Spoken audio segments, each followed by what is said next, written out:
Mambo haya 10 kwanza yanaanza na ajenda ya msingi. Kuna ajenda ya msingi iko mezani ambayo ndio, lakini mbele ukatokea kila mechi labda matukio na chambua. Lakini kuanzia kesho kuna mambo 10 ambayo nitayachambua kwa siku 10 ambayo yanaangukia kwenye zile ahadi 10 ambazo zilitolewa na bwana mmoja kwa kuiambia timu moja kwamba akipewa tu tenda ya jezi kuna mambo 10 angeyafanya. Kuna ahadi 10 alizozitoa. Sasa pamekuwa na ukimya hapa Tanzania. Usijizime data. Kati wewe Mtanzania na unajua. Usijiswitch off bwana Isaya Dede. Pamekuwa kimya. Mimi kwa nafasi yangu sasa kama mwenyekiti wa wasemaji, hili siwezi kulikalia kimya.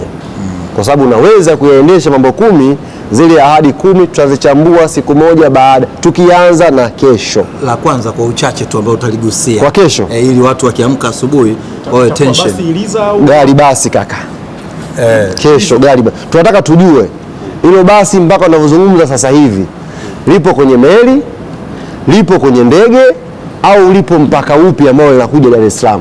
Sasa mwezi wa 10 itakuja. Ndio sasa unataka mwezi uchambuzi. Uchambuzi unaanza kesho. Tutaanza kuchambua hadi tarehe iliyosemwa, tarehe iliyopita, nini kimejadiliwa baadaye ili watu wapate haki yao ya msingi.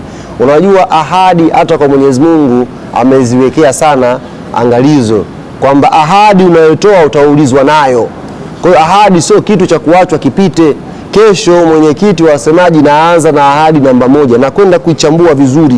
Gari basi Iriza liko wapi? Maana alisema Iriza. Iriza mchezo. Mtaleta Iriza. Kesho naanza kuchambua specific makusudi. Iriza liko wapi bwana wewe?